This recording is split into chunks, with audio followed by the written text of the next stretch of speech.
Who praise the Lord? Who praise the Lord? Hep, hep. Praise the Lord. Okay. Magandang araw po, magandang gabi po. Sa susunod na 9 hours na magkasama po tayo, hindi po kayo na-inform ni Father, 9 hours po ito. Penitensya po, parang pabasa. Okay? Sige, maghanda na po kayo. Pwede namang may snacks na konti, pero kayo na po ang bahala or mag-sacrifice. So sa next 12 hours po na magkasama po tayo, ito po ang pag-uusapan natin in the next 13 hours, no? Blessed, broken, shared, cutie, no? Pwede po ba nating ulitin? Sabay-sabay po tayo. 1, 2, 3, go. Blessed, broken, shared, cutie. Yung kailangan talaga yung mataas na tono ng cutie para maalala po natin, no? Pwede niyo po bang sabihin sa inyong mga katabi, cute ka? Tapos, sabihin ninyo sa inyong mga sarili, cute ako.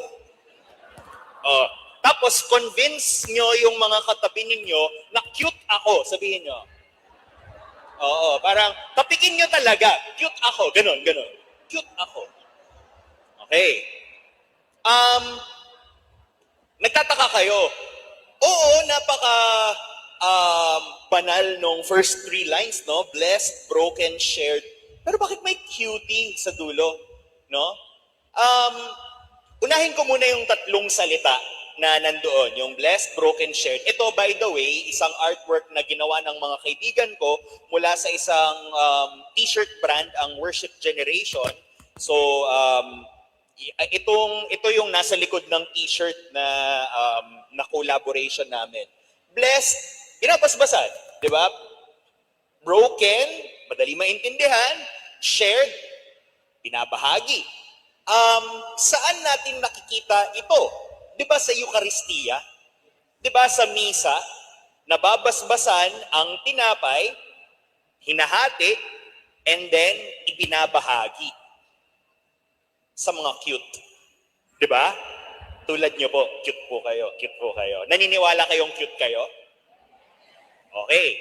Ano po ba ang ibig sabihin ng cute? No? Ang ibig sabihin ng cute ay Catholic until the end. Di ba? So, cute ka. Tama?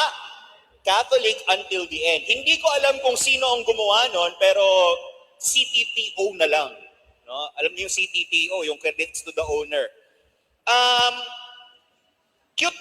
So, naniniwala po kayo, cute kayo. Okay, yes. Dapat convinced, no? Na para bang Miss Universe, no? Cute. Ito, isa pang pwede nyo pong sabihin sa mga katabi ninyo. Okay, ganito. Sabihin ninyo, pogi ka. Hindi, sige, promise, trust me. Sabihan niyo po yung katabi ninyo, pogi ka. Oo, tapos sabihin mo, pogi ako. Bakit parang naramdaman ko that there was hesitation? May hesitation, no? Bakit ako pogi? Hindi porkit babae, hindi na pwede maging pogi. Bakit, Kuya Romar? Bakit? There is incongruity. Wow, ang lalim. Bakit hindi siya tugma? Para sa akin, no, ang ibig po kasi sabihin ng pogi ay presence of God inside. Di ba? So sana, pagkatapos po ng ating 17 hours na magkasama today, maging pogi nawa tayo, na magkaroon na, or ma-realize natin na in the first place, God has already loved us first. Amen ba? Hep, hep. Anong who praise the Lord na naman? Praise the Lord. Hep, hep. Praise the Lord. Napakagaling. So magpatuloy na tayo sa ating reflection. Pagpapakilala muna kung sino ako. Ako po si Mr. Romar Chuka at nakikita niyo po ako siguro sa inyong mga Facebook, no? or sa inyong mga TikTok or sa Instagram. Pero para sa inyo na um, nasa kung alam niyo po yung TV Maria,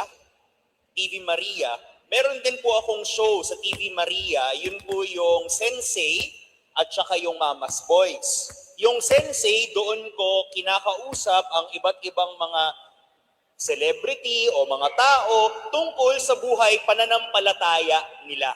So nakausap ko na dyan si Cara David, nakausap ko na rin po dyan si Gretchen Ho, nung minsan nakausap ko rin si Senator Kiko Pangilinan at binigyan ko siya ng kaserola para may pang-Sharon siya.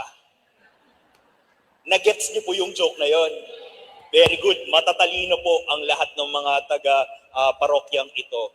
Sa mga hindi po nakagets, kasi asawa niya po, si Sharon Cuneta, at di ba yung ibig sabihin ng pang-Sharon ay pangbaon, which is balutin mo ako, di ba, sa lilim ng iyong pagmamahal.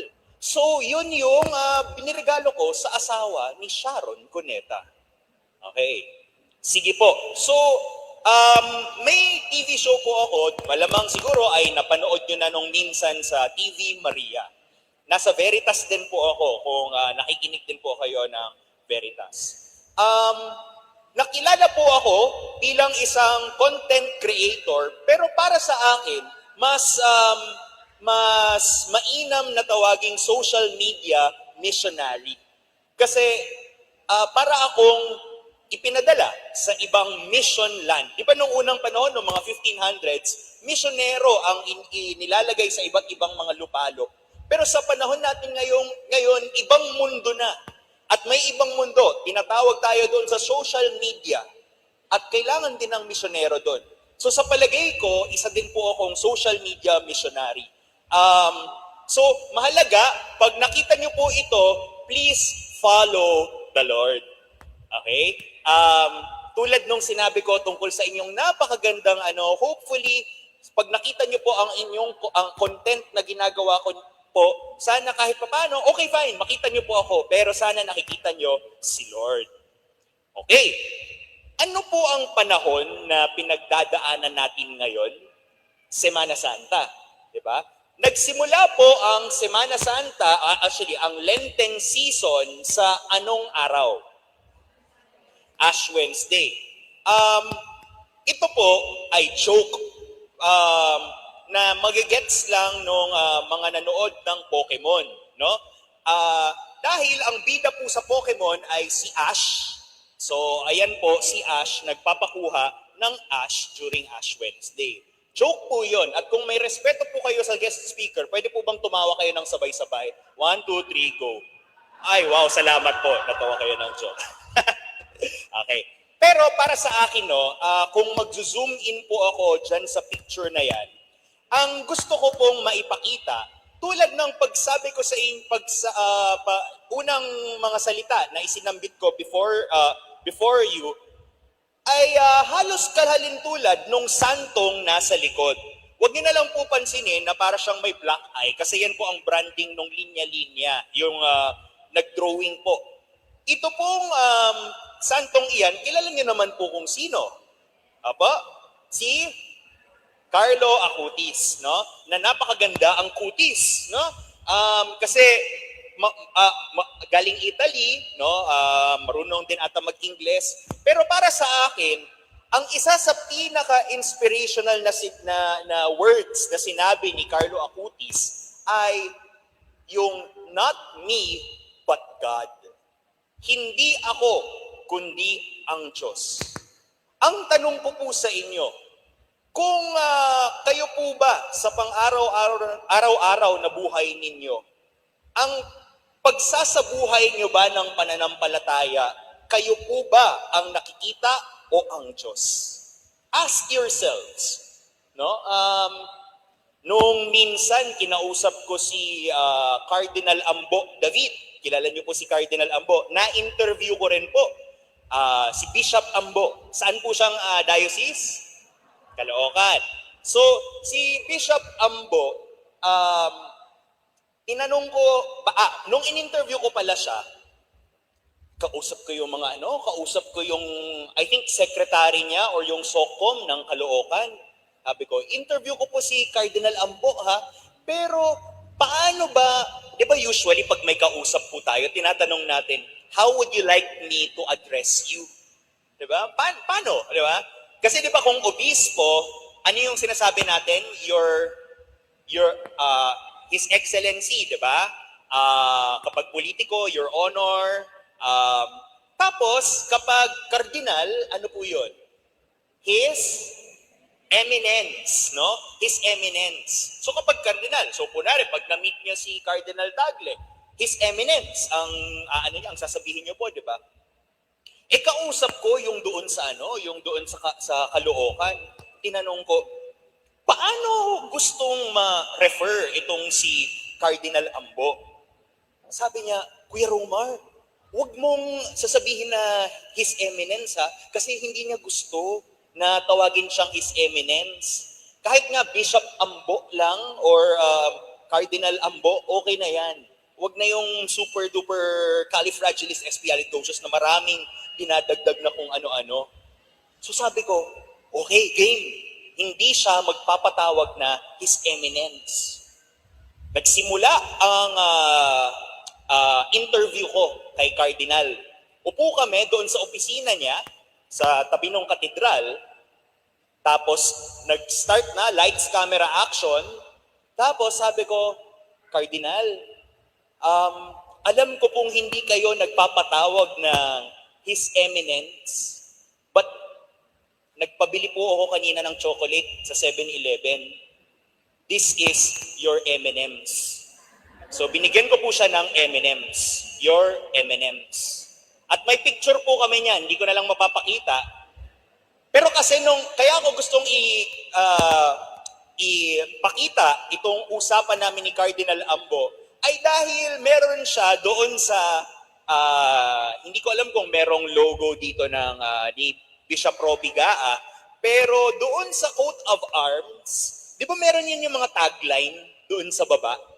Yung nandoon sa baba na tagline or motto ni Cardinal Ambo ay kenosis. Kenosis. Pwede nyo bang ulitin yun? Kenosis. Ang ibig sabihin ng kenosis ay emptying oneself. Meaning, less of me, more of God. Kaya yung hugot niya na ayaw niyang magpatawag na Your Eminence, yung ganito, ganyan, it's really less of me, more of God. During this time of Lent, how do we lessen ourselves in order for God to show in our lives? Paano pwedeng sa pamamagitan ng pang-araw-araw na buhay natin, mapakita natin ang Diyos? At yun ang isinabuhay ni Carlo Acutis. Not me, but God. In Italian, hindi ko po alam kasi hindi ako marunong mag-Italian. Hopefully, by the end of our 27 hours together, magkaroon po tayo ng realization. At ang realization na ito ay hindi tayo iniiwan ng Diyos. At hindi lang yan, kundi kaibigan tayo ni Kristo. Hep, hep. Nag-iisip pero automatic na. And hopefully by the end of this time that we have with each other, we become the body of Christ. Medyo joke din po yun ha, joke din. Okay. Kasi, di ba, sa misa, body of Christ, sorry, in-explain ko po talaga ang joke, no? Body of Christ, katunog niya, body, B-U-D-D-Y. Ang body ay kaibigan. Okay, so body of Christ.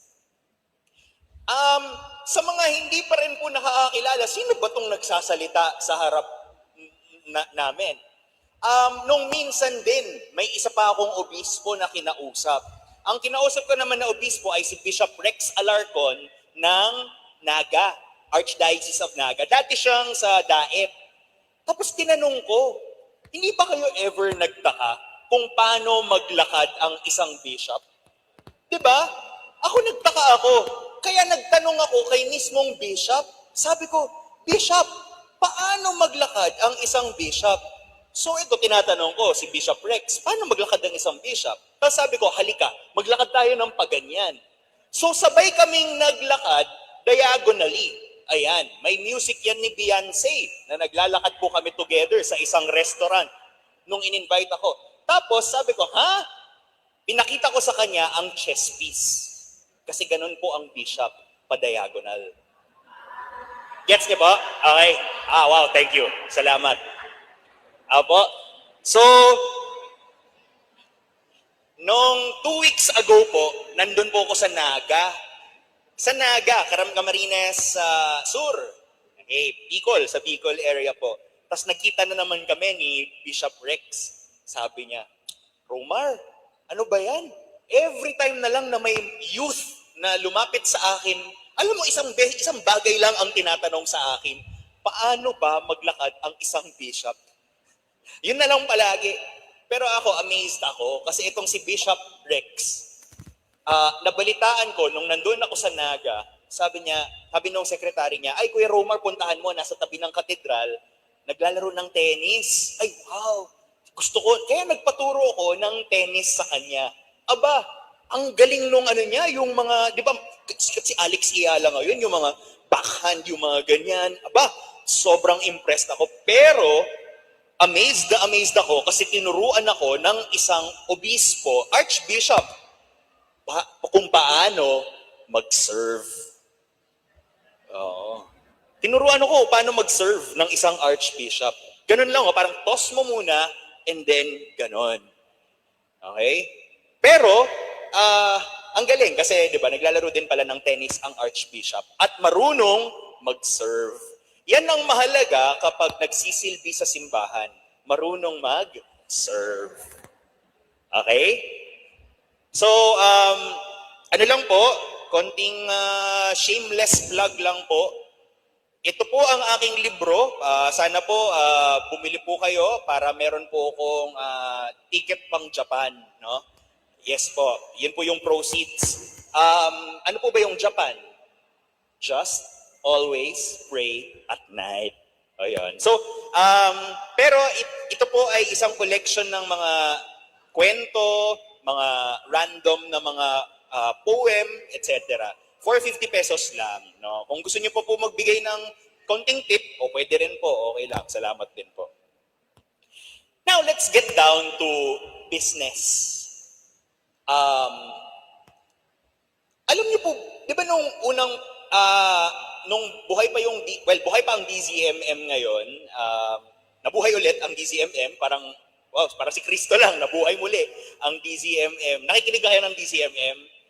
Opo, in-interview ako ng DZMM at bukas, Wednesday, yun ipapakita po, kasama si Cardinal Ambo, tapos iba't ibang mga tao. Bukas, in-interview din po ako. So, di ba sa DZMM, meron yan yung mga interview, kamusta ang buhay mo, etc. Nagkaroon ako ng isang experience noong 2024 po. Wala kayong choice, makikinig talaga kayo sa akin kasi kinuha niyo po akong guest speaker, no? Okay. So, noong 2024, kinuha po ako bilang isang guest sa isang podcast. Explain ko po kung anong podcast. Ito po yung parang nag-uusap-usap ng mga magkaibigan sa isang sa Spotify, 'di ba? Tapos minsan nakikinig yung mga tao. At inimbitahan ako sa number 1 na podcast dito sa Pilipinas. Nagulat ako kasi sabi ko, taong simbahan lang naman ako. Pero bakit ako i-invite sa isang ganitong uri ng podcast? At ito ang podcast na tinatawag na The Cool Pals. Tapos magugulat kayo, ha? Parang may mali, Kuya Romar. Parang may katunog na ibang bagay sa loob pa naman ng simbahan. Trust me, okay? Okay. May magandang kwento din po dito. Itong The Cool Pals ay mga stand-up comedian po sila. Sila yung tipong may yung may ilaw sa gitna tapos maraming mga tao, parang ganito pero nasa bar or kung saan-saan. Pero ito, mga stand-up comedians ito, gumawa sila ng podcast kung saan nag-iimbita sila ng kung sino-sino ang mga guests.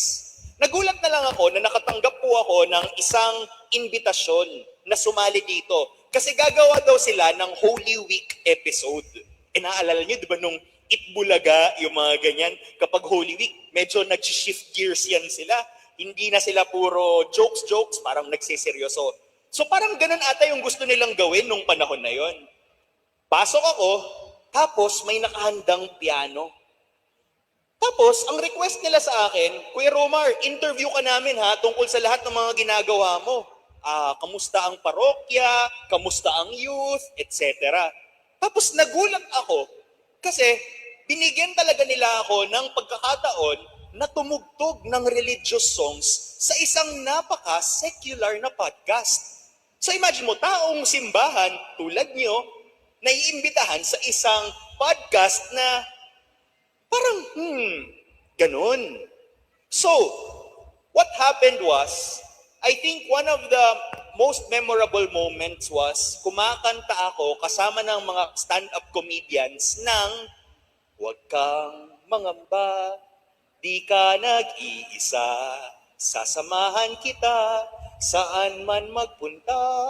Alam niyan, yung by Father Manoling Francisco. Kinanta ko yan. Kumanta din na. And then, they invited me Feb 14, 2024. Eh di ba ang Feb 14, Single Awareness Day? Di ba? SAD, SAD, Single Awareness Day. Pero, Valentine's. Pero, Feb 14, 2024, kung naalala niyo, ito yung isa sa mga katangi-tanging pagkakataon na Ash Wednesday din. So, may abo ako nung ini-interview ako nung 2024. Pero hindi na yan yun. Hindi na yan yun. So, yun yung picture dyan. Pero, in-interview ako, and then I was talking about the Catholic Church. Of course, with its perfections and imperfections. Pero, parang ako, nung kinakausap nila ako, sa tanong nila, Bro Romar, ako kasi, itong si James Caraan, ako kasi nagsiserve ako nung unang panahon doon sa may bandang Quirino Highway. Ano yung simbahan doon? Nakalimutan ko na. Not so sure kung Quirino ba yun or sa Mindanao Ave, not so sure kung ano. Basta itong si James Caraan, hindi ko na maalala, okay lang. Ito si James Caraan, nagsiserve daw siya once upon a time sa diocese din natin. Bilang lector, tapos choir, and then Tapos tinatanong niya sa akin, Kuya Romar, ano yung mga naaalala mong mga bagay-bagay na mga kalokohan? Kasi di ba mga stand-up comedians sila. Tapos sabi ko, kung nung unang panahon na nag-choir din ako sa Novaliches, dyan sa cathedral, hindi pala sa Ateneo nung minsan. Ako yung choir master. Ang gagawin ko, kapag alam kong sintonado yung, hihinaan ko ng konti yung microphone, Tapos yung mga ganun. Tapos sabi, talaga may ganun. Oo, tapos nung minsan sa ibang parokya, hindi na sa Novaliches, sa ibang mga napuntahan ko, minsan sobrang mataray nung parish secretary, or yung mga youth, pupunta lang sa parish office para magpa-aircon. Di ba? Yung mga ganyan. Ang dami mga ganyang usapan. Tapos sinabi nila, ikaw, Kuya Romar, meron ka bang parang maituturing mong imperfection sa iyo tuwing nagsisimba ka? And ako, I think ang lahat ng tao makaka-relate dito, pero hindi naman palagi. Di ba minsan kung bibisita kayo sa ibang mga parokya o ibang mga lupalop dito na may simbahan din, hindi naman natin mapili ang pare. Di ba? And may ibang mga pare na pag kunwari homily, kung isa kang tulad ko, lilipad ang isip. Kasi hindi nakikipamuhay, walang connect, di ba? Kaya ako, kapag may mga ganong pare, ang naaalala ko, lilipad isip ko, titingin ako sa taas. At pagtingin ko sa taas, may napakalaking electric fan. Di ba? Tulad dito. Tapos ako, bilang isang scientific person, wow. Salamat po sa audience participation. Bibigyan ko po kayo ng libreng signatures later kapag bumili po kayo ng libro. So, ako, sa sobrang distracted ko, ito, during the podcast to alam mo bros, minsan sa sobrang distracted ko, titingin lang ako, tapos makikita ko, ang laki ng electric fan na yan. Di ba? Mapapaisip ka, di ba, sasabihin mo, paano kaya yan kinabit? Paano nilagay yung mga strings na ganyan? Di ba? Kung sobrang lakas ba niyan, lilipad ba yung simbahan? Parang ganon. Parang ganon yung ano ko. Lalo na kung kunwari, pasensya na. Pag kunwari, hindi nagko-connect yung pare. To the point na isipin ko rin, ano kaya yung mas mabilis umikot na bahagi ng ventilador na yan? Yung nasa labas ba o yung nasa loob? Siguro kung maglagay ako at i-measure ko yung circumference nung nasa loob versus yung circumference nung nasa labas at ilatag ko siya sa isang napakahabang linya, of course yung nasa loob mas konti. Tapos yung nasa labas mas mahaba. Pero kung ita-time ko yan, di ba nga, sa science, di ba, distance over time. Ang speed, di ba, sa physics. So, in 1 second, mas mahaba yung nailalakbay ng ventilador, nung pag-ikot ng ventilador, compared doon sa mas maikli. Ibig nito sabihin, yung nasa mas mahaba, ibig sabihin, yun yung mas mabilis kasi distance over time. Tapos bigla ko na lang maririnig, palakpakan natin ang Panginoon. Kasi nga pala, nasa homily ako. At nakikinig ako. Pero tinanong nila sa akin, Kuya Romar, yun lang ba? Tapos sinabi ko, minsan talaga mga bro, eto, sila, yan. Sila GB, distracting din yung, minsan kasi, di ba, pag nagsisimba, aminado ako, may mga times na wala dun yung puso ko, wala dun yung isip ko, hindi lang dahil sa pare, dahil din sa akin. Kumbaga, wala ako sa state of grace, di ba, yung mga ganyan. Pero, mapapatingala ako sa electric fan. At kung napunta na kayo sa St. Jude, alam niyo sa St. Jude, sa may Malacanang, ako, mahilig po kami pumunta doon ng pamilya namin every Thursday. SVD, sa mga SVD po yun. Alam niyo po yung SVD, di ba? Alam niyo ba, sinabi ni Father Jerry Orbos na si God ay SVD? Oh, the Lord is VD and with your spirit. Okay, joke po yun. Sige. So, titingin ako sa St. Jude, doon sa simbahan. Tapos pagtingala ako, sabi ko, hindi dapat nasa loob ng simbahan yung electric pan na yan. Alam niyo po kung bakit? Again, hindi po ako nagmumura Don't get me wrong. Isa po akong Catholic content creator. Pero kung titingala po kayo sa St. Jude o sa iba't ibang mga simbahan, hindi nila tinatakpan yung brand ng electric fan. Pati doon sa Antipolo, promise, doon sa katedral ng Antipolo, yung electric fan nila, hindi yung Iwata. Di ba yung Iwata, yung may patubig? Yung electric fan nila, yung malaki talaga. Higante, gahigante. Kung tumingin po kayo and you have an observant eye, wow, kung observant ang inyong mata after nung misa, makikita niyo po yung brand. Sabi ko, ano yung brand? Mga bro, ang brand ng electric fan ay Big Ass Fans.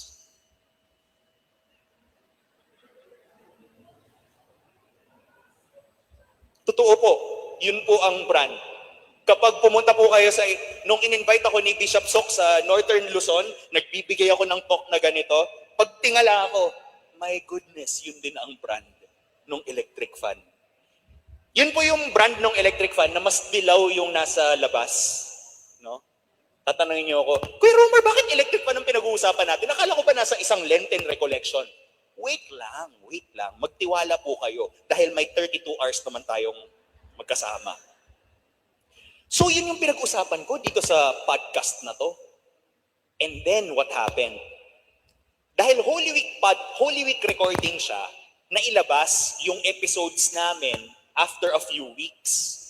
Ang nangyari po ay bigla siyang, naalala niyo po sa mga ABS-CBN, di ba may mga labanan ng ratings? Yung ito number 1, ito yung mga ganyan. Nagulat na lang po ako nung pagtingin ko sa Spotify, tatlong episodes po, nag-number 1, nag-number 2, at nag-number 10 sa buong Pilipinas yung episodes po namin. Malaking bagay na yun sa podcast. Ibig sabihin, More than 100,000 people listen to it. 300,000 people listen to it. Kaya, nagpasalamat ako. Meron silang Facebook page. Yung itong Cool Pals na to, nagsulat ako nung Easter. Kasi Holy Week episode, they released it ng Good Friday. Easter, nagpasalamat ako. Thank you very much kasi hindi ko akalain na maibabahagi ko yung ganda ng pananampalataya, its perfections and imperfections sa isang napaka-secular na podcast. And then, ang hindi ko na lang in-expect ay may mga nag-comment na mga tao. Nag-comment sila, Kuya Romar, salamat ha. Favorite episode namin yon sa Cool Pals. Salamat. Tapos may isang nag-comment, Kuya Romar, alam mo po ba, matagal na akong hindi nakakabalik ng simbahan. Pero dahil sa nakakatawang episode nyo po sa Cool Pals, bumalik po ako ng simbahan para i-check yung electric fan. At confirmed nga, Kuya Romar. At nagsunod-sunod yung mga comment na yon na nag-selfie ang mga tao sa kanilang mga simbahan, pinapakita sa ventilador ang brand ng electric fan nila. Sabi ko, at least nakapagpadala tayo ng tao sa simbahan, di ba? At least. Tapos, may isa pang nag-comment, Kuya Romar, matagal na akong hindi nagsisimba, pero dahil po sa episode na yon, bumalik ako ng simbahan, oo, confirmed nga na yung electric fan, yun nga. Pero umupo ako sa pews ng simbahan at first time ko ulit mapadasal. First time ko ulit ma-encounter si Lord. At nagulat ako na sa isang napaka-weird or hindi normal na paraan, maitatawag pala ako ni Lord sa isang paraan na napaka-secular. Kuya Romar, nandyan pala si Lord sa isang akala kong wala na. Diba? May isa pang nag-message naman po sa akin sa Instagram. Ang sinabi niya, Kuya Romar, stuck po ako sa coding. Diba yung number coding? Kaya nasa office lang po ako until 8 p.m. po nasa office ako. Tapos, umupo ako mag-isa. Ako lang po mag-isa doon sa office. Tapos nakinig ako sa episode 645 ng Cool Pals. Andun po kayo. Tapos, pinakinggan ko yung part na kumakanta ka na ng Huwag Kang Mangamba. And nung kumakanta ka ng Huwag Kang Mangamba, ako lang mag-isa sa office, madilim, maulan sa labas, naramdaman ko, for the first time again in my life, naniyayakap ako ni Kristo. Naniyayakap ako ni Kristo. Kasi nagulat ako na hindi ko akalain na nandyan lang pala si Lord. Thank you for trusting me, no? Hindi lang siya basta mura, kumbaga. Nakita ninyo na sa kahit papano, and I do hope that in the way that you here live your lives, hindi lang during Semana Santa, but 24/7, no, sa inyong buong buhay, sa pamamagitan ng inyong mga maliliit na ginagawa para sa kapwa. Sana may madala tayo kahit papaano, muli pabalik kay Lord. Amen. Praise the, hep hep. To the point na, kung titingnan ninyo, aking i-zoom in lang.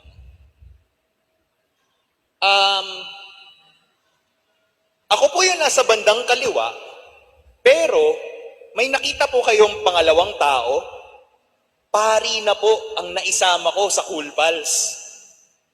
Si Father Albert Garong ng Society of St. Paul, kilala po siya sa Instagram bilang Father Bruce. Siya po yung gumagawa ng mga kape-kape habang nagbibigay ng mga reflections sa Instagram. Pinag-usapan namin sa Cool Pals. At i-release po ngayong Biyernes yung kanyang vocation story. 'Di ba? Nagtatanong yung mga hosts, Uy, Father, nahilig ka rin po ba sa Pokemon? Nahilig ka rin po ba sa ganito? Na-in-love ka po ba? Yung mga ganyan. And that was a perfect avenue to evangelize. 'Di ba? So I do hope by the very lives that you live, maidala natin kahit paano ang mga tao at manumbalik sa Panginoon. Amen? Kaya, magkantahan tayo. Gusto niyo? Magkantahan po tayo. Okay. Kung alam niyo po yung awiting ito, please do sing along with me.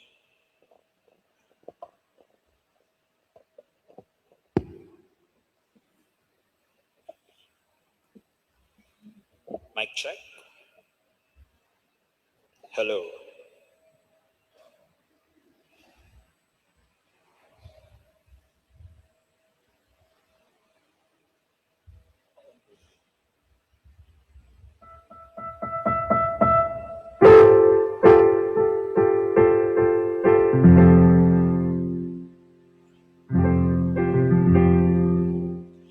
Kung alam niyo po yung awiting ito, please do sing along with me. Again, kung babalikan natin yung 4 words na sinimulan natin, ano nga po ba yon kanina?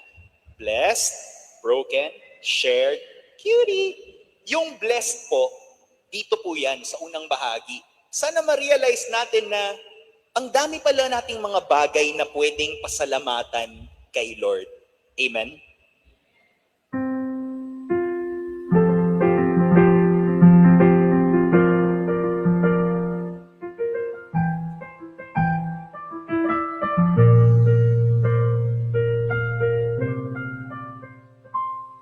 As I sing my heart's thanksgiving, and my eyes look heavenward, how the stars you flung like jewels bid your welcome, shine your light, as I marvel at your moonrise. I'm in awe, yet I ask, what am I that you should love me and hold me as your dearest love of all? You crown me with honor and glory, and you set all things under my feet. You have made me a little less than angels, even if I fly often away. Everyone, as I sing my heart's thanksgiving, and my eyes look heavenward, how the stars you flung like jewels bid your welcome shine. As I sing my heart's thanksgiving, and my eyes look heavenward, how the stars you flung like jewels bid your welcome shine your light. If you could see that I'm the one who understands, you've been here all along, so why can't you see you belong with me? Standing by and waiting at your back door all this time, how could you not know, baby? You belong with me. You belong as I sing my heart's thanksgiving.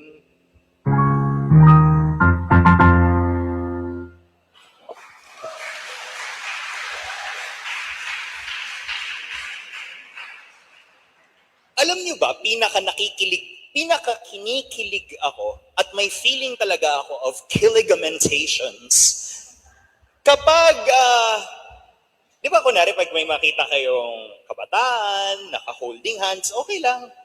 Pero ako, nakikita ko ang pinaka-kiligamentations kapag merong dalawang matanda na couple na nag-holding hands. Di ba? Di ba pag kunwari nag-holding hands pa rin kayo ng asawa ninyo at parang may spark pa ba? Ako kasi, pag nakikita ko yung holding hands na yon, it reminds me so much of what a sacrament is. And what is a sacrament? It is making real the presence of God. And di ba yung kasal, it is a sacrament. We make real the presence of God. And kita mo doon sa pag-holding hands nila that it was tested through thick and thin, for richer or for poorer, in sickness and in health, till death do them part. Yung holding hands na yon, alam mo na may pinagdaanan, na pinag-awayan kung toilet sit up o toilet sit down. Totoo, di ba? Pinag-awayan pero may yakapan. Dumaan sa napakaraming mga luha. Pero ramdam ko na nandun ang Panginoon sa holding hands na yon. Kita ko yun nung meron akong teacher, 90 years old. Hawak-hawak niya yung kamay nung asawa niya, 86 years old. Kinikilig talaga ako, promise. As in, ganun. Kasi kita ko na kahit maputi na ang buhok nila, they are still thankful. Diba? Pagdating ng araw, ang iyong buhok ay puputoy na rin. And pumuti na nga ang buhok nila. But they still love each other. May pag-ibig pa rin. It's still their love makes present the real of the Lord. That is what a sacrament is. Si Jesus mismo, He makes real this love of the Lord. Kaya nga nandito, nagkatawang tao eh. Diba? So,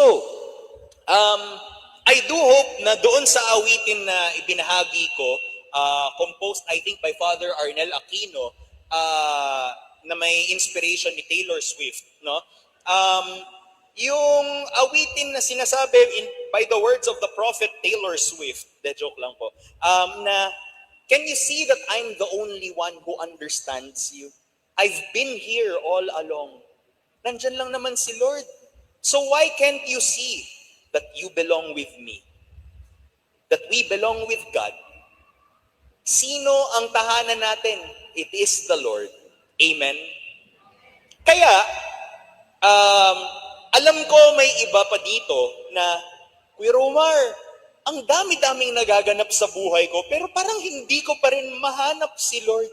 Kahit na nakinig na ako sa iba't ibang mga guest speaker na mga ganyan, etc., hindi ko pa rin mahanap si Lord. Nasaan ba talaga si Lord sa buhay ko? Ops, teka, wait lang. But wait, there's more. Ay, may natawa. Salamat na naman sa audience participation. Dahil dyan, bibigyan ko kayo ng GCash. 2 piso. Opo. Ito pong kwentong ito ay tungkol sa isang maliit na isda. No? Yeah. So, fish be with you. Diba? Ay, alam niyo ba yun? Pag Lent, di ba, pag Friday, bawal ang karne. Kapag may magsabi sa inyo, fish be with you, anong i-respond? Ano? Hindi. Ang isasagot nyo, till we meet again. Gets nyo? Sino hindi naka-gets? Kailangan ko bang i-explain? Kailangan pa bang i-memorize yan? Okay? Sige, explain ko ha. M-E-E-T talaga ang spelling ng meet. Pero M-E-A-T, till we meet again. Kaya siya nakakatawa kasi hindi ka kakain ng meat until after, di ba? Ganon, pag matapos ng... Okay, gets na? Okay, sige po. Yun po yung joke, no? Okay, balik tayo dito. Nawala tuloy. Okay. Ito po, favorite na kinakwento ko po ito sa lahat ng mga tao sa buong bansa, no? Itong tungkol sa maliit na isda. This is a story by Father Anthony de Mello of the Society of Jesus. He likes to share stories in parables, no, or mga kwento tungkol sa mga hayop, etc. So, once upon a time, in a faraway land, sea, karagatan pala no? In a faraway sea, there lived a small fish. This fish was very curious of the world, the universe rather. So, curious siya. Well, nung karagatan na kung nasaan siya, curious siya. Eh di ba kung curious, minsan parang ganito yung iniisip ko. Tapos, sige, langoy na lang. Langoy, langoy, langoy. Sa sobrang curious niya, aba, may nabunggo siyang malaking isda. So, langoy, langoy. So, nung nabunggo niya, nawala yung kanyang train of thought. Ay, to the point na may tinanong si small fish kay big fish dahil curious nga siya eh. Ang tinanong ni small fish kay big fish was this. Ask me what? Ang tinanong ni small fish kay big fish was blub blub blub blub blub blub blub blub blub blub blub blub blub. Ang sinagot ni big fish kay small fish was this. Ask me what again? Ang sinagot ni big fish kay small fish was blub blub blub blub blub blub blub blub blub blub. Nagulumihanan, wow, nagulumihanan si small fish sa sagot ni big fish. It was flabbergasted, no? Awe-inspired and awestruck, no? Doon sa sinagot ni big fish, to the point na disappointed siya. Ang sinagot ni small fish kay big fish was this, blub, blub. Isda po kasi siya eh. Blub, blub, blub, blub, blub, blub. Sa sobrang disappointed ni small fish kay big fish, nag-walk out siya, nag-swim out siya. Hindi kasi pwede mag-walk out kasi wala po siyang paa. No? Swim out. Nag-swim out si malaking isda. End of story. Yun po. End of story. Para sa akin po, no, itong mga uri ng mga kwentong ito, napapadasal po ako. Opo, napapadasal po ako. Lalong-lalo na doon sa, grabe yung tama sa akin nung ikalawang blob na sinabi nung big fish. Pero para sa akin din, no, ang lalim-lalim po ng kwentong ito. Malalim po. Why? Because it's under the sea. No? Opo, kailangan ko po bang explain? It's under the sea eh. Opo, yeah, yung ano. Bakit parang nagtataka kayo? Hindi ba kayo nakakaintindi kung paano magsalita ang isda? Ibig sabihin, hindi kayo parang ako na kinakausap yung mga isda pag lumalangoy din ako sa Boracay. Hindi po kayo ganun? Mga normal po pala kayo mga tao. Okay. I guess, let me translate that to you. Okay po? Sige po. Sabi nung small fish, anyong 심니까? 제리 이름은 있다입니다. 어디에 karagatan 있습니다? karagatan 있습니다. 있습니다. karagatan이에요. 진짜? 안 돼! Naintindihan niyo po? Hindi? Akala ko po ba mahilig kayo sa mga Koreano? Akala ko po ba nakikinig kayo ng K-pop, yung BTS? Mga fan po ang tita ko eh. Hindi po? Kayo po, hindi po kayo fan ng BTS? Ay, sorry po. So akala ko po, mahilig po kayo. Sorry po, pasensya. So sabi po, ganito na lang. Naay usa nga gamay nga isda, nangutana di ay siya dito sa dako nga isda. Ang iyang giingon dito sa dako nga isda was this. Asa di ay ang dagat nga akong ginapangita. Katong ang dako nga isda mitubag. Iyang giingon katong imong gipangita nga karagatan ay kung asa ka karon. Di ay nga naman. Hindi niyo po naintindihan? Akala ko po mga Bisaya. Naay nakasabot. Di ay. Kinsa ang nakasabot? Kinsa man? Maayo. Na di ay mga kasabot diri ng mga Bisaya. Okay, so magbisaya na jud ko agad taman sa akong kinatibukan nga. Okay na? Okay ra? Okay. Sige. Translate na lang po. Sorry po, pasensya, akala ko po talaga nakakaintindi kayo ng isda, hindi pala, ng Korean, hindi pala, ng Bisaya, hindi pala. Oh, okay. Tagalog or English na lang. Once upon a time, there was a small fish. Ito pong maliit na isda. Tinanong niya yung big fish, excuse me, can you tell me where to find this thing that they call the ocean?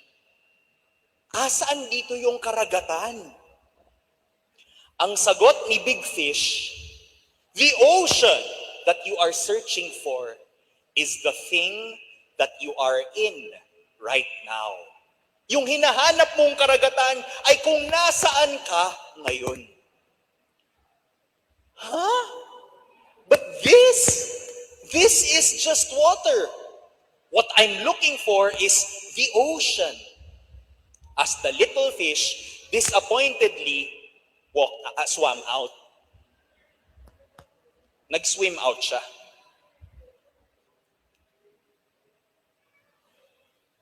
Masarap ang liempo kapag minarinate.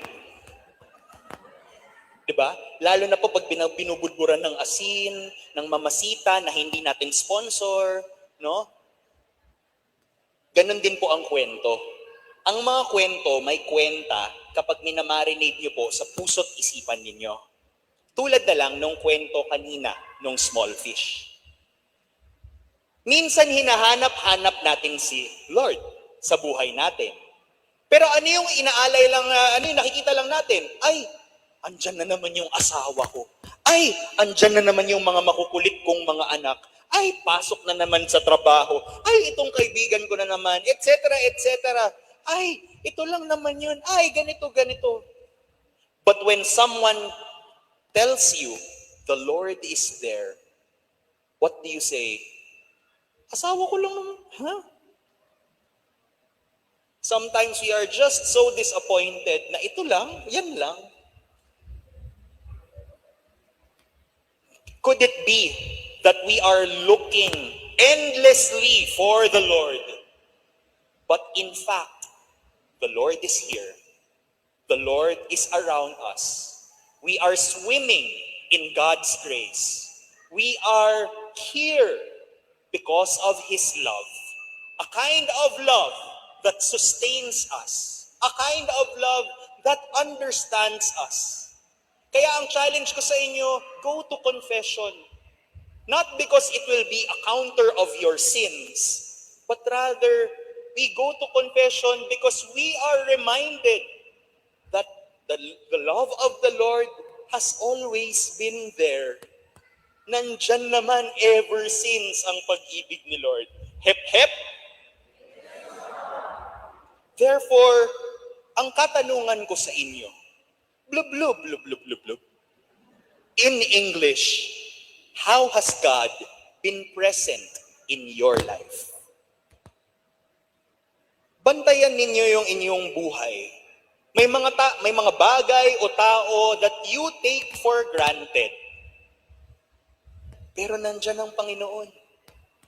May mga tao siguro na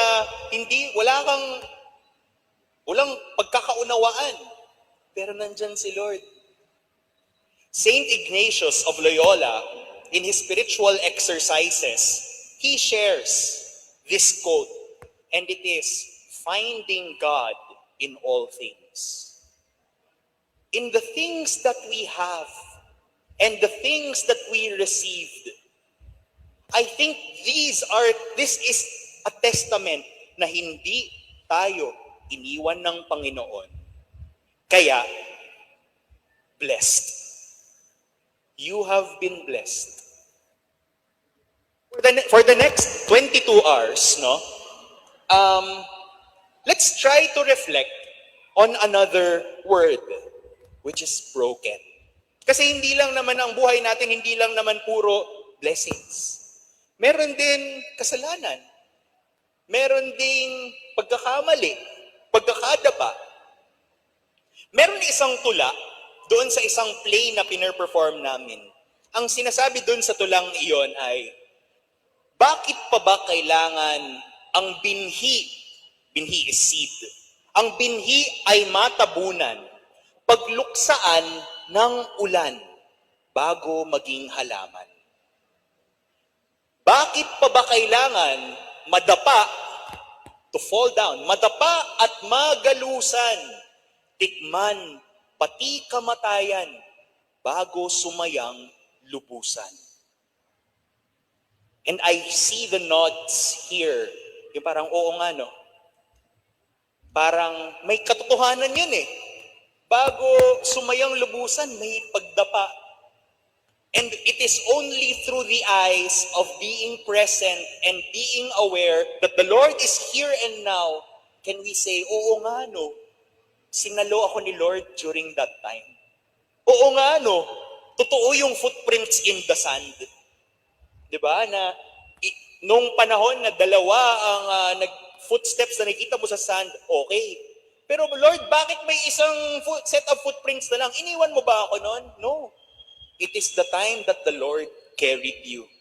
Even in your brokenness. Amen? Okay pa kayo? Okay pa kayo? Sana po, kahit papano, kahit nagpapatawa, may natututunan. No?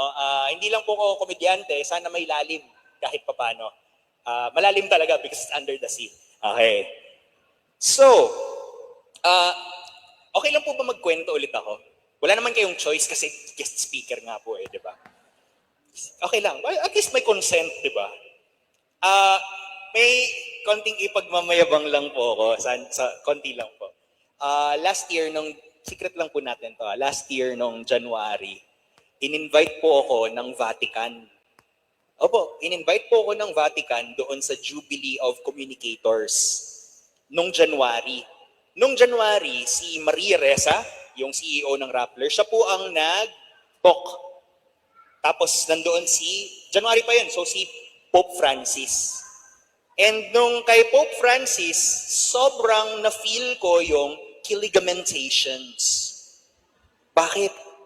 Papatunayan ko sa pamamagitan ng isang picture. Ayan po. Kung titingin po kayo sa bandang kanan, yan po ang Vicar of Christ, Pope Francis himself. At nasa bandang kaliwa, may isang taong sumisigaw at hawak-hawak. Ano kaya yan? Orange at saka biskwit. Kuya Romar, bakit orange at biskwit yung dala-dala mo? Ganito. Tunay po kasi akong Pilipino. Laging handa at laging may handa. So, alam ko kasi na whole day po yung talk no? So sabi ko, sige magbabaon na lang ako. Di ba sa mga hotel may mga buffet? So, kumuha po ako ng, may biscuit, may orange. Nilagay ko sa ko po. Pasensya na po kung sino man yung baka nakulangan ng konti. Pero, dala-dala ko yan. Laging handa. Kasi alam ko, baka magutom ako So sa loob ng Vatican City, nagdala ako ng smuggled goods, no?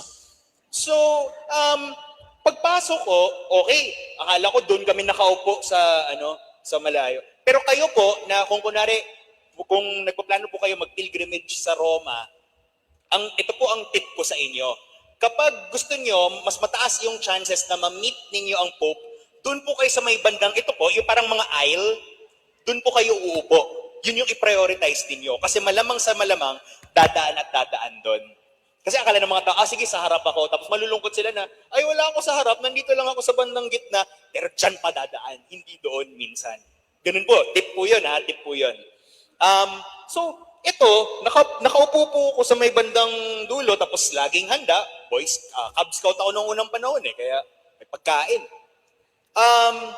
Pero, kung makikita ninyo, pagkaabot, sabi kasi ni Pope Francis, I know you guys are already tired, no? And you might feel hungry already, no? Kasi nagtagal umabot ng 1 PM yung talk. Tapos what happened was, may prepared speech sana si Pope Francis. Sabi ni Pope Francis, medyo frail na siya nung panahon, naka-wheelchair nga po siya dyan January last year. Hindi na niya binasa yung hinanda niyang speech. Pinatago na lang, tapos sabi niya, ipapakita na lang sa online. Tapos, okay, sige. Tapos sinabi ni Pope, iikot na lang ako to meet everyone kasi alam kong gutom na kayo at gutom na rin ako. Nung narinig ko yun, gutom na ang Pope at may pagkain ako. Aha! Laging handang Pilipino. Naglabas ako ng biskwit at orange. Tapos, nag-research ako sa Google. Ano kaya ang snacks in Spanish? Para social, di ba? So, nung nakita kong dumadaan na si Pope Francis sa bandang harapan ko, nakalimutan, nagka-mental block ako. Hindi ko na maalala kung ano yung sasabihin ko. So, ang sinigaw ko na lang kay Pope Francis was, nilabas ko, Pope, snacks, snacks, snacks. Tapos hindi ko alam, nakunan sa litrato yung reaction ni Pope. Siguro ang iniisip niya, sino kaya tong Pilipinong to na nag-aalay sa akin ng biskwit at ng orange? At sino yung Pilipinong ganyan na bakit ganyan yung reaction niya? Na may hawak-hawak siya na cellphone na inutang lang, 12 months to pay, no? Tapos, inaabot, orange, at saka biskwit. But I was disappointed, ladies and gentlemen. Ask me why. Because nung dumadaan si Pope Francis, di ba may mga Swiss guard na hawi yung at hindi ko nabigay yung orange ko at saka yung biskwit. Unawaan ko na lang din, di ba? Parang understand na lang. Understand na lang kasi matanda na rin naman si Pope Francis. Baka mamaya pinipili lang yung mga kinakain for security purpose. Tapos, sige, fine. Let go ko na lang. So bale, yung orange, hindi ko alam kung saan napunta, pero alam niyo ba kung saan napunta yung biskwit? Dinala ko siya, yung smuggled goods na yan, at minagal ko pabalik ng Pilipinas. Oo. At kulang na lang, ipakita ko sa inyo ngayon pero nasa bahay ko. Alam niyo kung saan ko nilagay? Sa study table ko. Nilagay ko doon sa glass casing na libre doon sa mga pabango ni Mama. No? Tapos, meron yun sa isa sa pabango niya, yung parang may upuan na social na maliit lang. Doon nilagay ko yung biskwit. Tapos nilagay ko ng masking tape, nakasulat, banal na biskwit.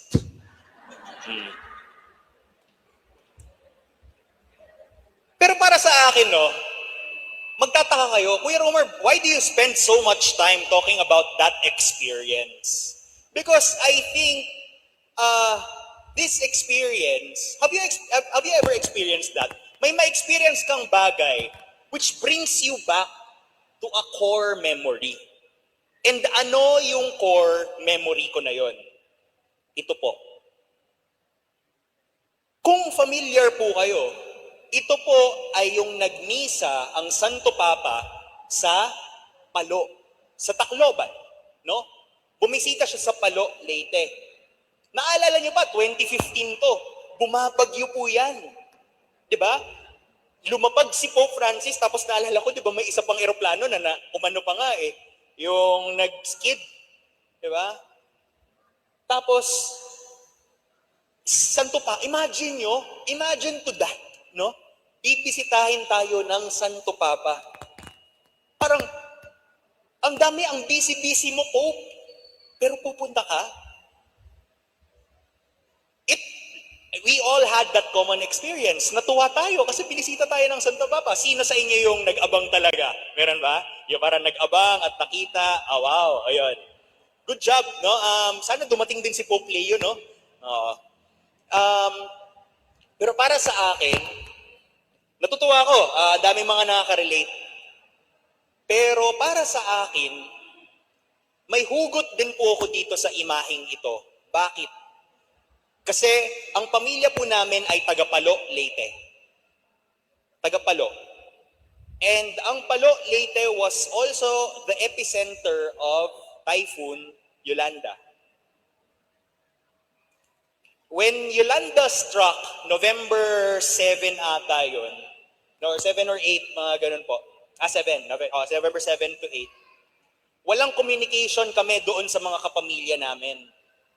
So, anong nangyari, alam niyo yung parang manonood kami ng TV, tapos titingnan namin, may kapamilya ba kami doon sa TV?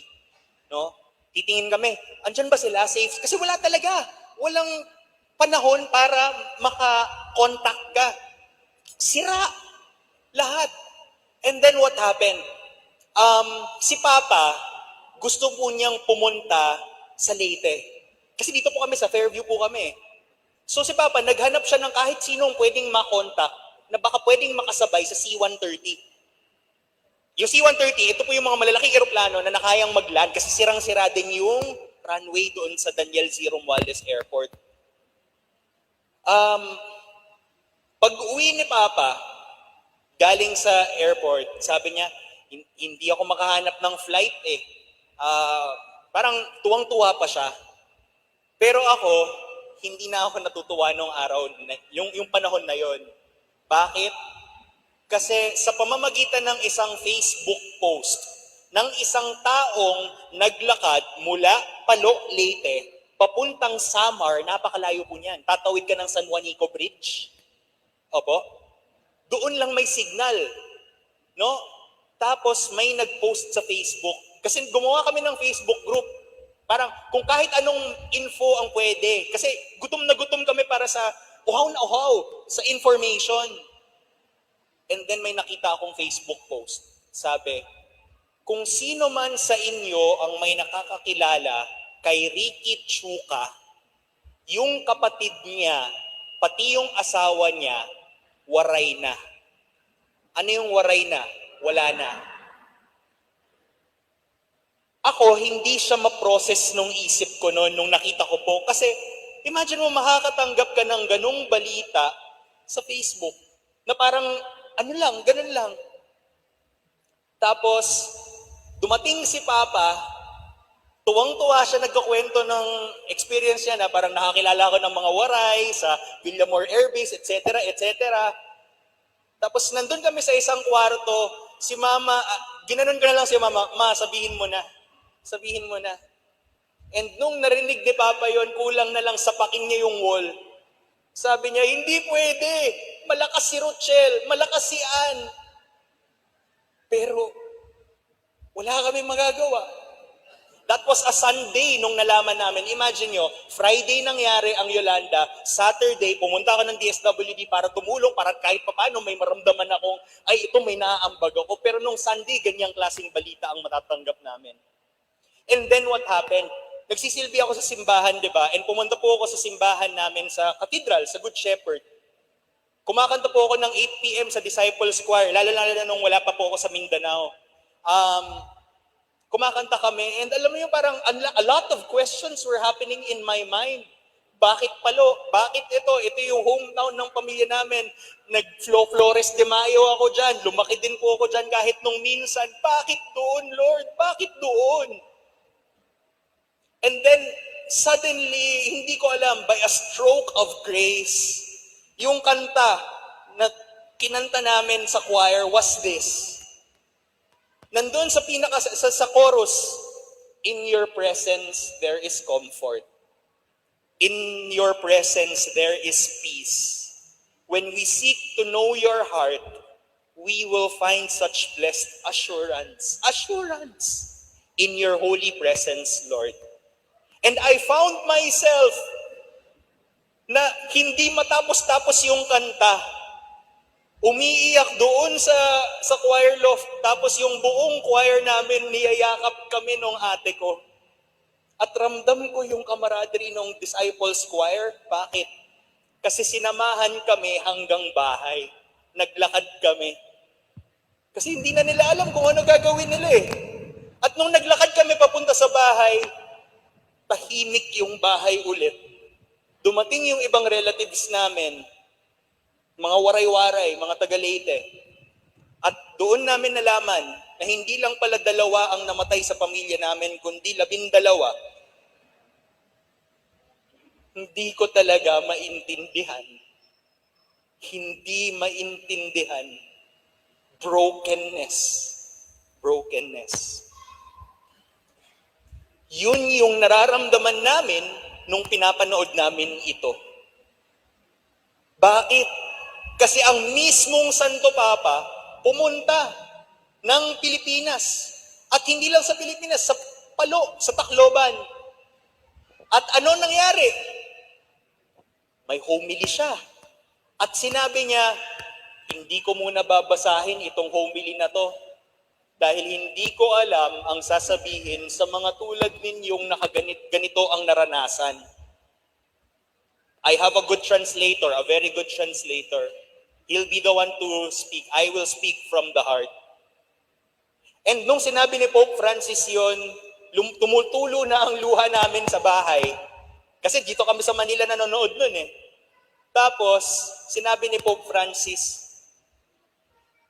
nung nakita ko yung devastation mula sa Rome, I told myself I had to be there. Tapos, sinabi niya, ngayong nandito na ako, kasama kayo, natutuwa ako na nandito ako, kasama ko kayo. Pero hindi ko alam kung ano ang sasabihin sa inyo. I do not know what to say to you. And then he points to the cross, but he does. Alam niya kung ano yung sasabihin sa inyo. Baka mamaya hindi sasabihin, yung gagawin para sa inyo. And what is it? Yung presence. Yung presence. I know we have been broken a lot of times in our lives. Yung umiiyak tayo, walang words enough to console us. Pero what happened? Nung may kaibigan tayong umupo, walang kinailangan sabihin at sinabi, tahan na, nandito ako para sa'yo. It was more than enough, right? And yun yung naramdaman namin nung nandito si Pope. Na meron palang isang uri ng tao tulad ni Jesus na dahil sa kanyang kamatayan, we are never alone. Sabi ni Pope, you have lost your families, you have lost your riches or whatnot. You have a lot of questions. I don't know what to say to you, but He does. Yun yung nasa isip ko nung inaalay ko yung orange at saka yung na itong Santo Papang ito na lang siguro yung maisusukli ko kahit papaano, yung pagbisita niya, because it was so formative in my life. Nakapunta na po ba? Let me shift gears a bit, but we are still in that second part. Nakapunta na po ba kayo ng Japan? Di pa? Ako po, nakapunta na po ako ng Japan Surplus, no? Tapos, dun po sa Japan Surplus, mahilig po akong tumingin doon sa mga, mga porselana. Di ba? May meron din po, sa bayan may Japan Surplus. O nakapunta ka na rin ng Japan Surplus, no? Sino po ang nakapunta na rin ng Japan Surplus? Ayun. Di ba, pag sa Japan Surplus, mapapansin niyo po, uy, wow, 99 pesos yung ganito. Uy, wow, 66 pesos yung nail cutter. Di ba? Mga ganun. Ako po, yung mga porcelana. Kasi, naman, imported, ganda, ng mga Sa Japan po, mahilig po silang mag-serve ng cha. Di ba? Yun, kaya nga yung mga matcha, yung mga green tea, yung mga ganyan. Kung tayo mga Pilipino magsaserve ng mga ganyan sa porcelana, minsan sa sobrang clumsy natin, matatapik natin yan at mababasag eh. At kung nanay ko yun, sabihin niya, Romar, yung nabasag na yan, walisin mo. Masa na to, tapon mo na lang. Di ba ganon? Pero sa Japan, ang gagawin nila, paunti-unti nilang ikakalap yung pieces and then gagawa sila ng parang glue. Yung glue na yon gagawin nilang gold. Tapos, bubuuin nila painstakingly or ng hinay-hinay yung bowl or yung cup na nabasag. Kahit na baka masugatan ako ng konti, pero you need to take time and slowly na mabuo siya. Mahirap yun, di ba? Pero you need to take time. At kung mabuo, parang ganyan. Imagine mo plato. Lalo na kung plato, ang dami niyan. Lalo na kung porcelana, dami mga parts. Pero ibubuo mo. Ito po ang Japanese art na tinatawag na kintsugi. Kintsugi. Hindi niyo po alam kung niloloko ko lang kayo, hindi. Pero kintsugi po talaga ang tawag. Yung kintsugi, ako ang reflection ko po dyan, it is more beautiful for having been broken. Mas maganda. Kasi kahit na nabasag siya once upon a time, binuo pa rin natin ng paunti-unti sa katahimikan, sa dasal, at nabuo siya. At hindi lang siya nabuo, mas gumanda. Kasi nakikita mo na kahit may mga basag-basag, may gold eh. Ang ganda. Isn't that what our Christianity is? Na ang dami nating mga broken na mga pagkakataon sa buhay, pero ang daming mga pagkakataon na niyakap tayo ni Lord with His presence, with a friend who said, tahan na, everything's gonna be alright. With a confession na, wow, ramdam mo talaga. Hinimay mo yung mga broken pieces mo at nabuo ulit. At nung nabuo, ano nangyari? Naibahagi mo pa sa iba. Kaya I guess yun yung, that's what's central to what I would like to share to you, dear ladies and gentlemen. Blessed, broken. Yung brokenness natin, oo, marami tayong mga kasalanan. Sometimes these stop us from having a full relationship with the Lord. Pero in the moments that there is darkness, remember that you are blessed. Remember that God loved you first. Remember that blah, blah, blah, blah, blah. Na kahit na broken ka, kaya mo palang mag-share. So ang panawagan ko is, search your heart right now. At alam ng Diyos kung ano yung nasa puso mo. Pero name these things. What is your brokenness right now? Pero sana hindi mananaig ang brokenness. Because at the end of the day, napakaraming blessings ni Lord. The mere fact that you are here right now, the Lord is blessing you. Amen? Hep, hep. Very good. Hindi who praise the Lord. So blessed, broken, shared. Cutie. Cutie. I do hope that itong panahon na we are together, marami akong naituro or naibahagi sa inyo. Pero lalabas lang talaga ang katotohanan po dito kapag idasal natin. If you really take time this coming week to silence yourself, kung manahimik at makinig, dahil doon mo ma-realize na si Lord nandyan lang pala. May mga tao dito na siguro nawawala, hindi alam kung saan patungo ang kanilang buhay. Nandun na po tayo sa pangatlong bahagi for the next 17 hours, no? Shared. When we share ourselves, we have to decide, Lord, saan ba ako papunta? Pero Lord, alam mo ba, minsan kahit na, medyo mature na, when people think na, I've got it all already, uy, si Catholic comedian na yan, uy, madami ng perfect na siguro ang buhay. Hindi. Hindi porket nandyan ka na. Sometimes you feel lost. At ito, tinuro po ito sa akin ng 86-year-old teacher ko. Si Mr. Onofre Pagsanghan. Siya po ang nagsulat ng Huwag Kang Mangamba kasama si Father Manaling Francisco. Ang prayer na to ay kay St. Thomas Merton. And I will read it to you. The prayer goes, My Lord God, I have no idea where I am going. I do not see the road ahead of me. I cannot know for certain where it will end. Nor do I really know myself. Parang hindi ko kilala ang sarili ko, dear Lord. And sinusundan ko naman yung will mo, Lord. And the fact that I think I am following your will does not mean that I am actually doing so. But I believe that the desire to please you does in fact please you.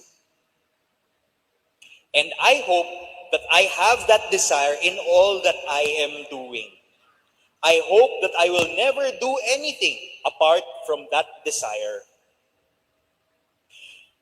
And I know that if I do this, you will lead me by the right road. Kahit na Lord, itong tinahak kong landas, kahit na hindi ako sigurado kung napiplease ka, sana napiplease ka po, dear Lord. Pero kahit na hindi, sana yung desire ko para ma-please ka does still in fact please you. And I know that if I do this, you will lead me by the right road, though I may know nothing about it. Minsan, binibigyan lang tayo ni Lord ng sapat na liwanag para humakbang eh. Hindi natin alam kung saan patungo. Pero ano yun? Trust in the Lord, and the Lord will provide. Therefore, will I trust you? Magtiwala. Always, though I may seem to be lost and in the shadow of death. Naalala niyo yung si Peter, di ba? Nung naglalakad, konting doubt, O you of little faith, why did you doubt? Magtitiwala ako sa iyo, dear Lord. Hindi ako matatakot, for you are ever with me, and you will never leave me to face my perils alone. Amen. So yan ang dasal ni Saint Tom, I don't know if Saint na siya, basta si Thomas Merton. Siguro isang huling kwento. Kilala niyo to? Si Cara David. Hindi ko alam kung bakit ganyan yung mukha ko. Pero ito po si Cara David. Si Cara David, nasa anong station po siya? Kapuso. Kapuso. Okay. Si Cara David, nung mga bandang, sabi niya, 10 years ago, Romar, alam mo ba parang hindi ako parang wala akong faith life talaga. Wala siyang faith life. Kasi, sino ang tatay niya? Si Prof. Randy David, na isang UP professor. So dahil taga-UP, grade school, high school, hanggang college, ano po siya? Parang walang formation, yung gano'n. Pero, pamangkin siya ni Cardinal Ambo. Pero kahit na pamangkin siya ni Cardinal Ambo, parang walang formation sa buhay niya. Tapos, there was this one time na nung magkausap na kami, tuwang-tuwa ako nung pumayag siya. Sabi niya, Romar, alam mo ba, wala akong life of faith mga 10 or 15 years ago. Tapos, I was winning awards left and right. Marami siyang napapanalo ng mga awards sa journalism, sa mga ganyan. Tapos, ang nangyari was, pero alam mo, Romar, kahit na nananalo ako sa awards at hindi nakikita sa likod ng camera na umiiyak ako, na broken ako, na depressed ako. Already doon, sabi ko, wow, sa maliit kong show pa siyang nagsabi ng ganyan. So nakikinig ako. Sabi ni Cara, yun talaga eh. Hindi alam ng tao yun. Kasi kita mo sa camera, nakangiti eh. And then, nung nagtatrabaho daw si Cara, napansin ni Maris Umali, parang malungkot siya. So sabi ni Maris kay Cara, Cara, punta ka kaya ng simbahan? Sabi ni Cara, ha? Bakit? Punta ka lang. Walang requirement. Upo ka lang sa likod. Tapos, for some reason, sinunod niya yung advice ni Maris. Ang nangyari, upo daw siya sa likod ng simbahan. Doon sa may bandang Kamuning, ano yung simbahan ng SVT na malapit doon? Sacred Heart. Tapos ako yung nag-point out, wow, yung pinuntahan mo pa malapit sa Kapuso, which is Sacred Heart. Diba? Ang galing. Tapos, upo si Cara doon sa bandang likod. Sabi niya, alam mo, Romar, feeling ko, nung pag-upo ko sa likod, parang unworthy pa ako. Tsaka wala akong, parang, ang description niya, parang wala siyang K. Wala siyang K para humingi ng something kay Lord. Kasi bagong person pa lang siya sa simbahan. Parang, sabihin daw ni Lord, sino ba to nahihingi ng something agad-agad? Parang ganon. So, upo siya sa likod, tapos, nanahimik lang siya. And then she kept at it for 365 days. Every day. Pasok siya. Kahit hindi niya alam kung kailan tatayo, kailan luluhod, kailan yung mga ganyan. Tapos, kinento nito ni Cara yung parang experience niya kay Cardinal Ambo, then Bishop Ambo. Ang nangyari, si Bishop Ambo, sabi niya, hindi ako yung mag-guide sa'yo spiritually. Ang mag-guide sa'yo si Father Broderick Pabilio. Bishop Broderick Pabilio. So, ang nangyari, nagsi-spiritual director si Bishop Broderick kay Cara, kay Miss Cara. Tapos, sabi ni Cara sa akin, alam mo, Romar, hiyang-hiya ako. Tapos, bakit po, Miss Cara? Kasi, bumili ako ng Bible. Ano nakakahiya dun? Wala naman po nakakahiya. Bumili ako ng Bible. Hindi sa St. Paul's. Saan po? Sa National Bookstore. Sinong bibili ng Bible sa National Bookstore? So, tawanan kami. Tapos, sabi niya, tapos, nung binabasa ko na yung Bible, hina-highlight ko siya. Sino mag-highlight ng Bible? Textbook! Di ba ganyan siya magsalita? So, tapos sabi ko, so ano pong ginawa niyo sa Bible? Sabi niya, binasa daw niya mula start hanggang finish. So parang ako nga, hindi ko pa nababasa ng buo yung Bible. Nakikinig lang ako sa gospel at lahat-lahat. Sabi ni Cara. Tapos Romar, nagsi-spiritual director kami ni Bishop Broderick. And then, bumili din ako nung alam mo yung CD? Anong CD? Yung kulay orange. Anong kulay orange? Yung may ganun. Yung Bukas Palad, Volume 1 and Volume 2, bakit niyo po dinownload? Bakit niyo po binili? Kasi wala akong memorize ni isang ganda sa Katoliko. So, minemorize ko lahat noon, yung 2 volume na yun. Tapos parang ako, what? Ako nga, kailangan ko pa ng bayan umawit para matugtog yung mga sa Tapos sabi niya, oo, minemorize ko lahat yun. Kaya, memorize ko yung mga kanta. And then, there was something that happened. Hiyang-hiya ako, lapit ako kay Bishop Broderick nung nag-spiritual director. This was while she was keeping at it for 365 days. Lapit siya kay Bishop Broderick. Sabi niya, Bishop, sorry ha. O bakit? Bakit, Cara?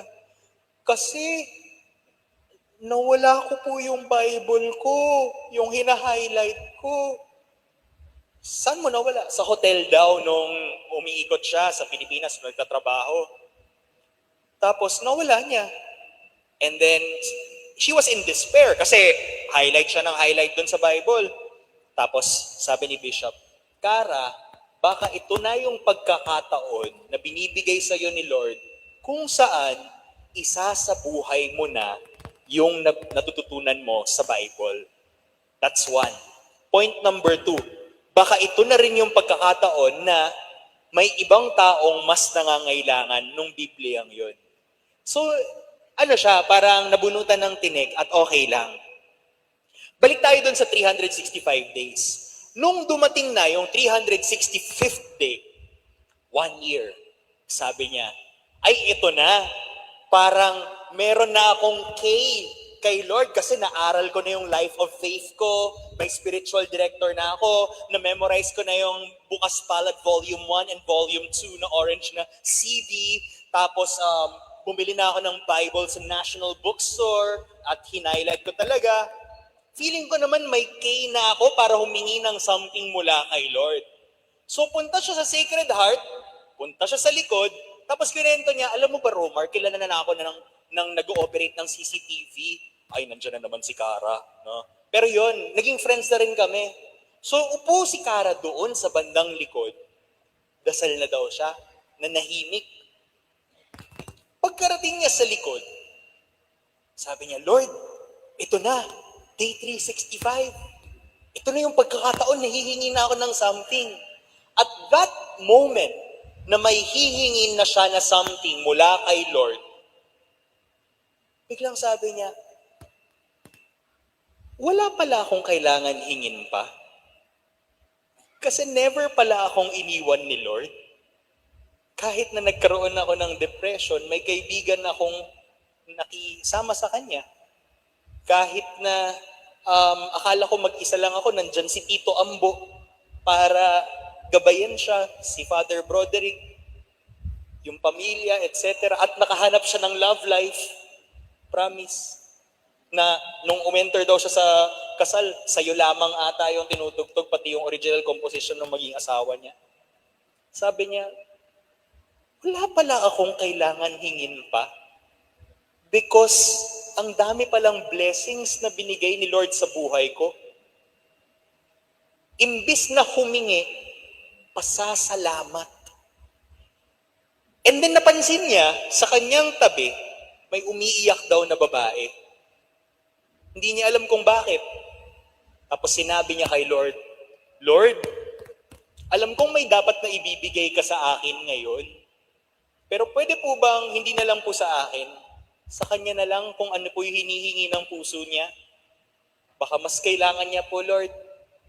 Doblehin niyo, triplehin niyo kung ano yung hinihingi. Habang nakikinig po ako kay Miss Cara, I was so amazed. Kahit na 1-year-old pa lang yung faith ni Miss Cara, para na siyang, kumbaga tunay na Katoliko. Bakit? Kasi yung relationship niya kay Lord, oo, meron siyang personal na relationship kay Lord. Pero dahil sa personal relationship niya kay Lord, nag-uumapaw siya to the point na she looks at other people.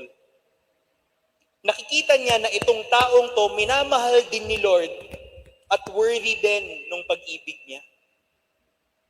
Ganon ang pagiging Katoliko. Hindi lang tayo, Lord, kundi tayong lahat ay may pananagutan sa isa't isa. Sabi pa ni Cara, Romar, favorite song ko talaga yung Jesus ng aking buhay. Di ba maganda nga yung song na yon?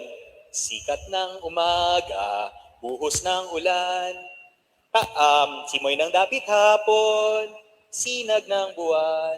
And then yung chorus, sobrang tuwang-tuwa kasi kaming dalawa, kumakanta kami na parang, alam mo yun, tuwang-tuwa. Kasi memorize nga talaga, confirmed na memorize niya. Saan man ako bumaling, ika'y naroon, tumalikod man sa'yo, dakilang pag-ibig mo sa akin tatawag at magpapaalala. Ako'y iyong ginigiliw at siyang itatapat sa puso. Bago namin kantahin ni Cara yung second verse, sabi niya, Romar, itong second verse, yan yung talagang kung kulang na lang i-highlight. So kinanta namin together. Tinig ng kaibigan, ano yan? Oyayi ng ina, pangarap ng ulila. Ano yan? Bisig ng dukha. Tapos, nag-stop dyan si Cara. Sabi niya, bisig ng dukha, Romar. Bisig ng dukha. Trabaho ko yun eh. Yun yung trabaho niya pag umiikot siya ng ibang bansa, pag lumulusong siya sa baha, or nakikikain siya ng pagkain nung nakikilala niya sa iba't ibang lupalop. Trabaho ko yun eh. Nandun pala si God. Andun pala si Jesus. I was so amazed. Kasi sabi ko, wow, yung encounter niya with the Lord, buong buo. Nakikita niya si Kristo, hindi lang sa buhay niya, hindi lang presence of God inside, kundi pogo. De joke lang. Presence of God outside. Diba? Kung saan-saan. Kahit sa mga kasama niya. At nakakasalamuhan niya sa trabaho niya. Hep-hep.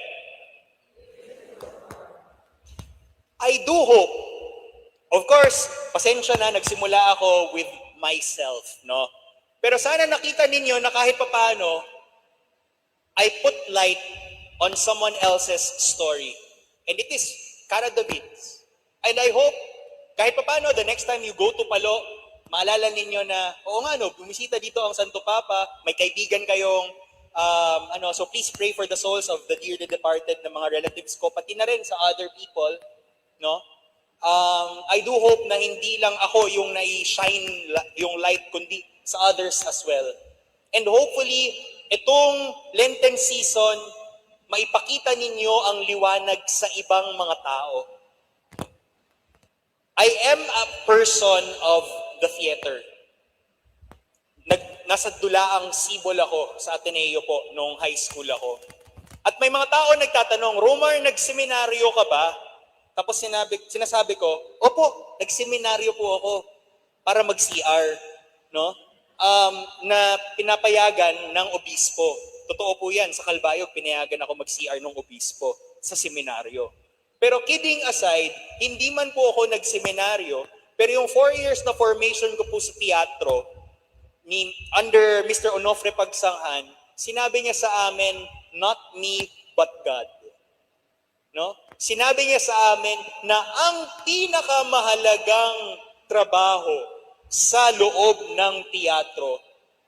Oo, andyan yung play pag may mga theater, pero pag may mga actors, pero hindi mo makikita yung dula kung wala yung lightsman. Mahalaga ang lightsman. Because the lightsman, even if he or she works behind the shadows, he or she gives light to others. Less of me, more of Christ. And perhaps that is my prayer for you, dear parishioners of this beloved parish. Less of me, more of Christ. We started with me looking at this artwork. At ano ang sinabi ko? Ang ganda eh. Kasi hindi yung artwork yung nakikita ko, kundi yung ganda ni Kristo. Yung ganda ng Diyos. And I hope this coming Holy Week, be aware that God is there. Hep hep. Let us pray. Let's all read it together. Take, Lord, and receive all my liberty, my understanding, and my entire will. All that I have and possess, thou hast given all to me. To thee, O Lord, I return it. All is thine. Dispose of it wholly according to thy will. Give me thy love and thy grace, for this is sufficient for me. Lord, ibigay mo lang ang pag-ibig at ang grasya mo. Mawala na ang lahat. Kunin mo na po ang lahat. Pero kung nandyan ang pag-ibig at grasya mo, mayaman na ako. Glory be to the Father, and to the Son, and to the Holy Spirit, as it was in the beginning, is now, and ever shall be, world without end. Amen. In the name of the Father, the Son, the Holy Spirit. Amen. Maraming salamat po.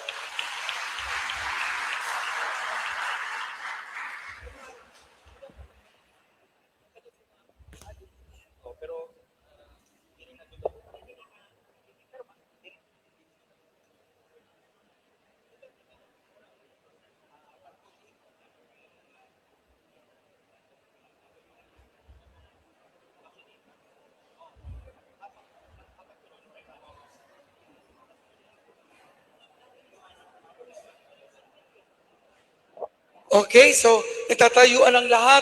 Everybody please stand. Yan. Magkapasalamat tayo kay Lord kasi ibinigay niya sa atin si Brother Romar. Nawa sa pamamagitan ng Lenten Recollection ngayon, makita natin si Jesus sa bawat isa sa atin sa pamamagitan niya. Ate Dalia, Ate Dora, ito, sige. Akala ko kantahin natin yung Take, Lord, Receive. Hindi. Kasi kantahin natin.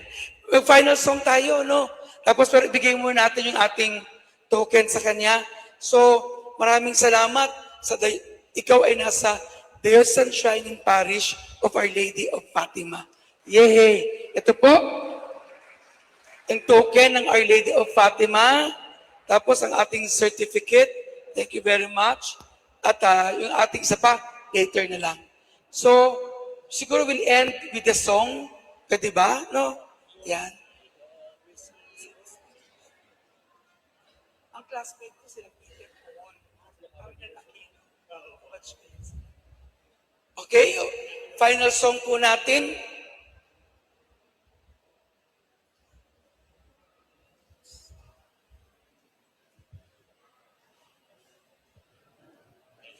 Muli, palagpakan natin si Brother Romar. Thank you, Brother Romar, sa gabing ito. Indeed, we are blessed, broken, shared, and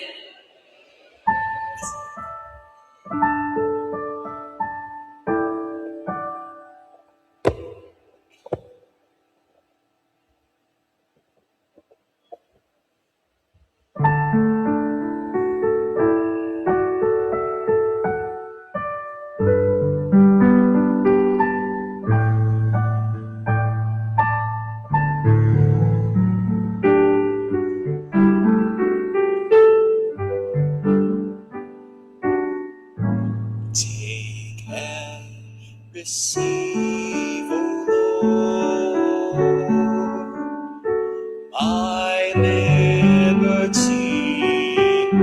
Take all my will, my mind, my memory, all things I owe,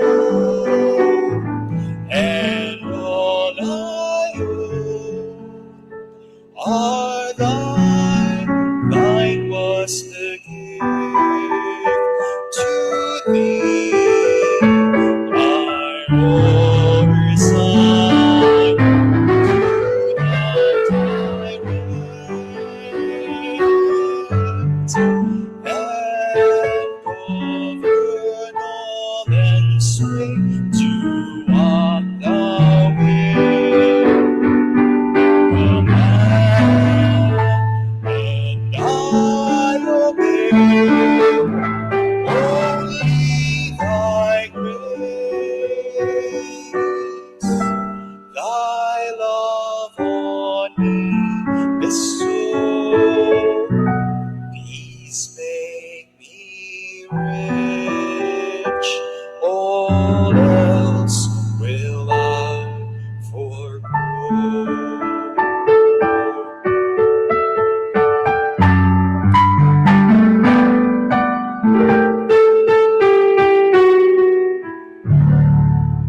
Thank you very much, Bro. the Lord be with you, and Almighty God bless you, the Father and the Son and the Holy Spirit. Amen. Palagpakan natin ang Panginoon. Thank you, Brother Romar. Salamat. God bless you. Sana give them time for picture na. Okay pa? So picture na po, pa-picture po kayo ha.